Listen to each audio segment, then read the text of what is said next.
चुनाव लड़ा, मेहनत किया बेचारा जो है क्या नाम फडणवीस, देवेंद्र फडणवीस। हाँ, एक्चुअली उनसे ज़्यादा ना उनकी जो धर्मपत्नी है ना, उनका वीडियो वायरल होते रहता है, तो जो है ना मुझे उनका नाम ज़्यादा याद रहता है। भारतीय जनता पार्टी पर यह आरोप लगता रहता है कि कहीं पर भी किसी की भी सरकार तोड़नी हो तो भारतीय जनता पार्टी जो खेल कर सकती है वह किसी भी राजनीतिक पार्टी के बस की बात नहीं है। और यही खेल मध्य प्रदेश और महाराष्ट्र में भारतीय जनता पार्टी ने करके भी दिखाया है। इसी पर आरोप लगाते हुए कांग्रेस नेता कन्हैया कुमार ने महाराष्ट्र में गरजते हुए भारतीय जनता पार्टी पर आरोप लगाया और साथ में पूर्व मुख्यमंत्री और अब के उप मुख्यमंत्री देवेंद्र फडणवीस पर भी आरोप लगाया कि किस तरह से बेचारे को साइड कर दिया जाता है। वहीं आपको बता दें कि कन्हैया कुमार ने अमित शाह पर भी आरोप लगाया कि अमित शाह महाराष्ट्र नहीं घूमे हैं, उनको घूमना चाहिए ताकि पता चले महाराष्ट्र का इतिहास क्या है, महाराष्ट्र के लोग कैसे हैं और वो क्या कुछ कर सकते हैं। आइए दोस्तों आपको भी दिखाते क्या कुछ कहा कांग्रेस नेता कन्हैया कुमार ने देवेंद्र फडणवीस और उनकी पत्नी पर कटाक्ष करते हुए। ठीक है ये, लेकिन आप हालत देखिए, चुनाव लड़ा, मेहनत किया बेचारा जो है क्या नाम फडणवीस, देवेंद्र फडणवीस। हाँ, एक्चुअली उनसे ज़्यादा ना उनकी जो धर्मपत्नी है ना, उनका वीडियो वायरल होते रहता है, तो जो है ना मुझे उनका नाम ज़्यादा याद रहता है, सॉरी।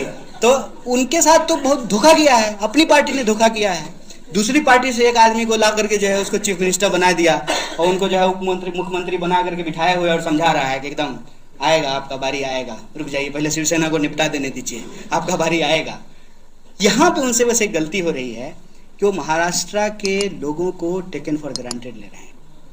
वो टेकन फॉर ग्रांटेड इसलिए ले रहे हैं, इस बगल में है गुजरात, थोड़ा घूम लेते हैं अमित शाह आकर के, थोड़ा महाराष्ट्र का इतिहास उनको मालूम होना चाहिए।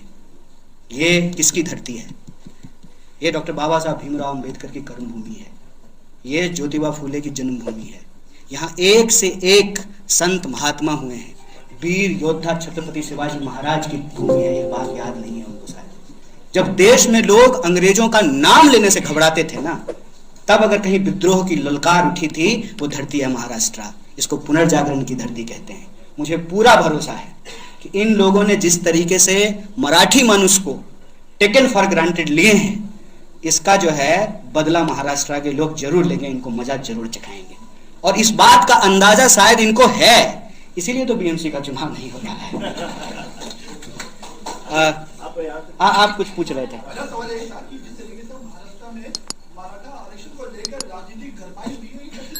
देखिए, मेरा मानना है ना कि जब हक की बात हो ना तो उसको सिर्फ राजनीति नहीं कहनी चाहिए। यहीं के एक नेता हुए ना जो बोले थे स्वराज हमारा जन्मसिद्ध अधिकार है। कुछ चीजें जो हैं आपका जन्मसिद्ध अधिकार है। यह देश जब सबका है तो सबकी भागीदारी होनी चाहिए। इसमें इफ और बट क्या है? इसमें कोई इफ बट तो है नहीं। तो मैं कहता हूं कि जब भी कहीं न्याय की बात हो, हक की बात हो, भले वो आपके विरुद्ध जाता हो, आपके तात्कालिक स्वार्थ के विरुद्ध जाता हो, लेकिन न्याय और हक की बात में जो है ना, सिर्फ राजनीति बोल करके उसको रिड्यूस नहीं करना चाहिए। आज इस देश में जो स्थिति है वो स्थिति ऐसी है कि सब कुछ, और ये मैं झूठ बोल रहा हूं तो आप मुझे काट दीजिए, हाँ आप गलत बोल रहे हैं।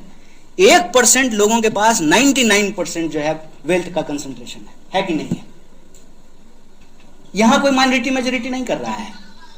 यहां कोई नहीं बोल रहा है माइनॉरिटी मेजॉरिटी कि भाई 99% लोगों का जितना वेल्थ है उसके वैल्यू के बराबर वेल्थ 1% लोगों के पास है। इसको कोई नहीं हाईलाइट कर रहा है। तो जब हक की बात हो, भागीदारी की बात हो, अधिकार की बात हो और आम लोगों के जो वेलफेयर की बात हो, उसको सिर्फ राजनीति बोल करके रिड्यूस नहीं करना चाहिए।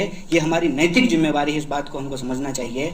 और इस देश के अंदर जिस तरीके से रिसोर्सेज को, वेल्थ को कंसंट्रेट करके कुछ लोगों के हाथ में पहुंचाया जा रहा है, उसका मेन पर्पस यही है कि ज़्यादा से ज़्यादा बड़ी आबादी को उसके जो बुनियादी अधिकार हैं, रोजी रोटी, कपड़ा, मकान, शिक्षा, स्वास्थ्य, सड़क, बिजली, पानी, उससे मरहूम रखा जाए। और हम समझते हैं कि जो भी पार्टी, सिर्फ हम अपनी पार्टी की बात नहीं कर रहे, जो भी पार्टी, जो भी नागरिक, जो भी समाज, जो भी समुदाय इस देश से प्रेम करता है, उसको इसके खिलाफ अपनी आवाज को बुलंद करना चाहिए। और अन्याय के खिलाफ बोलना ही देश प्रेम होता है। तो देखा दोस्तों आपने, ये थे कांग्रेस के युवा नेता कन्हैया कुमार, जिन्होंने आरोप लगाया कि किस तरह से भारतीय जनता पार्टी ने देवेंद्र फडणवीस को एक दिलासा दे रखा है कि चिंता मत कीजिए, आपकी भी दोबारा मुख्यमंत्री बनने की बारी आएगी।